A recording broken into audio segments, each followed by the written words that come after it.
दोस्तों नमस्कार, मैं हूं धर्मेंद्र पांडे और आप देख रहे हैं गांव गाथा। दोस्तों आज हम इस किसान मेले में आए हुए हैं जहां पे तरह तरह की टेक्निकल मशीनें भी हमें दिख रही हैं, क्योंकि किसान अब वो किसान नहीं रहा जो पहले हुआ करता था। यहां पे तमाम इक्विपमेंट्स और मशीनरी हमें देखने को मिल रही है। आज इस कड़ी में हमने देखा कि खेती किसानी के लिए एक ड्रोन भी यहाँ पे मिला हमें। तो आज हम लोग इस ड्रोन के बारे में सर से जानेंगे कि क्या इसकी उपयोगिता कृषि में है। सर बहुत बहुत स्वागत है हमारे चैनल पे आपका। हेलो। हम लोग आईआईटी कानपुर से है। आईआईटी कानपुर में हमारा कंपनी इंक्यूबेटेड है जी। So we are developing this drone जिसका प्रिसिशन एग्रीकल्चर में यूज़ है। Okay. So basically ideally problems होती है फार्मर को कि किसी एरिया में पर्टिकुलर डिजीजेस आइडेंटिफिकेशन में प्रॉब्लम होती है, पेस्टिसाइड कहाँ पे स्प्रे करना है ये प्रॉब्लम होती है। सो इस ड्रोन के मदद से इसमें एक मल्टी स्पेक्ट्रल कैमरा लगाते हैं हम। इस कैमरा की मदद से विद इन 20 मिनट्स आप अराउंड 100 एकर्स का एरिया कवर कर सकते हो, जिसमें आपको पूरा ऑटोनोमसली आपको एक मैप बनता है पोस्ट प्रोसेसिंग करने के बाद, जिसमें आप मैप उस टाइप का मैप है उसको देख के आप आइडेंटिफाई कर सकते हो किस एरिया में वाटर की कमी है, किस एरिया में किस टाइप का डिजीज़ प्रोबेबिलिटी है। सो ये सारे इंसाइट से farmer can plan the operations accordingly.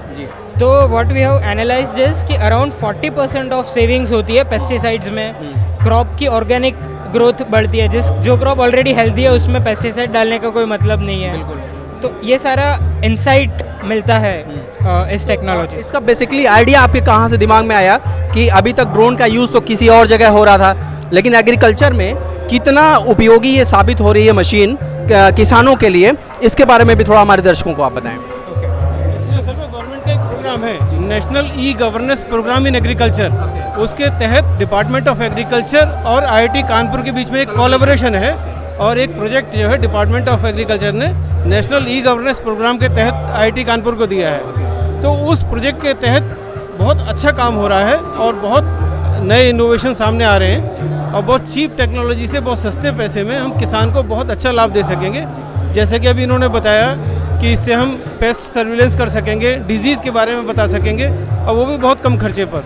इसके अलावा भी इसके ऑब्जेक्टिव्स में शामिल है, हम उसकी टोपोग्राफी की स्टडी कर सकेंगे, क्रॉप पैटर्न की स्टडी कर सकेंगे, क्रॉप कवरेज की स्टडी कर सकेंगे कि कितने एरिया में कितना क्रॉप है और उसकी क्या कंडीशन है ओवरऑल। कहीं माइनर फ्लड है, उस फ्लड को भी हम ऑब्जर्व कर सकेंगे कि ये एरिया हमारा इनंडेटेड है। उससे हमको बीमा क्लेम में भी आसानी मिलेगी फ्यूचर में, क्योंकि कई बार कुछ क्लेम्स आ जाते हैं जो वेरीफाई करने ज़रूरी होते हैं। सो सर बड़े किसानों के लिए ही हमारे ख्याल से ये मशीन उपयोगी साबित होगी। ये मेरा इसमें डिफरेंट ओपिनियन है। ये सिर्फ बड़े किसानों को नहीं, ये छोटे किसानों को ज़्यादा उपयोगी होगी, क्योंकि हम ओवरऑल स्टडी करेंगे पूरे एरिया की। अगर उस पूरे एरिया में कोई बीमारी या इन्फेस्टेशन है तो अगर 1000 छोटे किसान भी हैं, हमें सबका डेटा मिल जाएगा। ये बड़े किसान इसको परचेज़ नहीं करेंगे, इसको इनिशियली गवर्नमेंट ओन करेगी और किसानों को फैसिलिटी देगी। लेकिन जैसे जैसे आप जानते हैं टेक्नोलॉजी बेहतर होती जाती है, तो वो फार्मर अगर कोई खुद इसको ओन करना चाहे, बाद में देखिए अभी तो इन्होंने इसमें मल्टी स्पेक्ट्रल कैमरा यूज़ कर रहे हैं, उससे स्पेक्ट्रम के थ्रू उसकी बीमारी और उसकी प्रॉब्लम को पता लगाते हैं। बाद में इसका यूज़ फ्यूचर में हम स्प्रे करने के लिए भी कर सकते हैं, कोई दवा छिड़कने के लिए भी कर सकते हैं मीटर्ड तरीके से।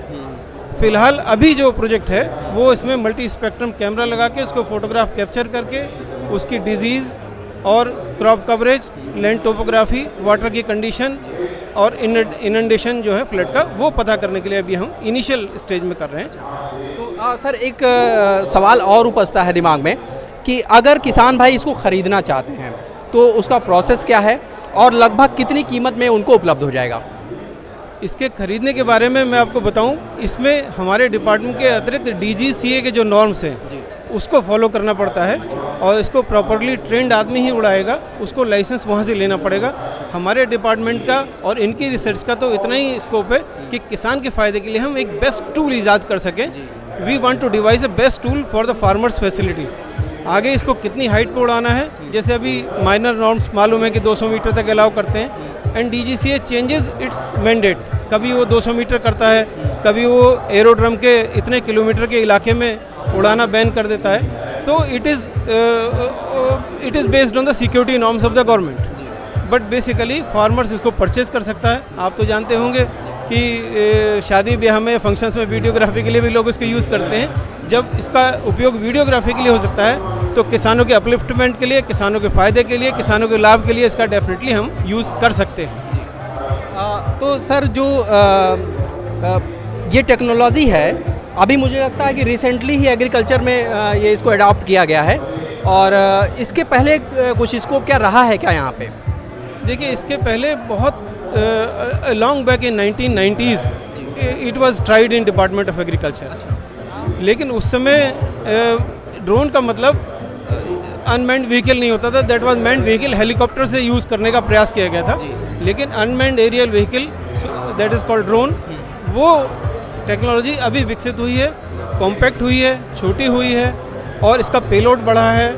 उसको कम साइज में ज़्यादा पेलोड ले जाकर बेहतर कैमरे, बेहतर स्पेक्ट्रम्स वो इंस्टॉल करने की फैसिलिटी हमको अब मिली है। और अब हमारे पास बेहतर साइंटिस्ट भी हैं, यंग जनरेशन है, स्टार्टअप्स का ज़माना है, they are doing very well. जी, तो ये भी जानना चाहेंगे, मान लीजिए इसके कोई पार्ट्स खराब होते हैं तो किसानों के सामने एक समस्या आ जाएगी कि इस मरम्मत कहाँ से कराई जाए? देखिए, इनिशियली हमने आपको बताया ये गवर्नमेंट एडेड प्रोजेक्ट है और टोटली गवर्नमेंट इसके लिए रिस्पॉन्सिबल है, इसके स्पेयर पार्ट्स के लिए भी फिलहाल और इसकी मेंटेनेंस के लिए। But when it will be a commercial product and farmer will purchase from the market, तो जो कंपनी इसको कर रही है उससे देखा जाएगा कि वो ज़रूर इसकी फैसिलिटी प्रोवाइड करे। और आप जानते हैं आजकल ऑनलाइन कॉमर्शियल का ज़माना है, अगर वो पार्ट आपका यहाँ ना हो कि मुंबई भी अवेलेबल है, it can flown back to Lucknow within a very short period of time. तो टेक्नोलॉजी का हम लोग स्वागत करते हैं और इसके जो ये मेंटेनेंस और स्पेयर पार्ट्स की समस्या है, ये definitely it is not a big issue, ये सॉल्व होगी डेफिनेटली। Thank you sir. हम लोग उम्मीद करते हैं कि आप लोग इसी तरह की टेक्नोलॉजी ईजाद करके हमारे किसान भाइयों को लाभान्वित करते रहेंगे और किसान भाई हमारे ज़्यादा से ज़्यादा यील्डिंग उससे लेंगे, फसलों की सुरक्षा जो है वो भी सुनिश्चित होगी इससे। बहुत बहुत धन्यवाद हमारे चैनल को समय देने के लिए सर।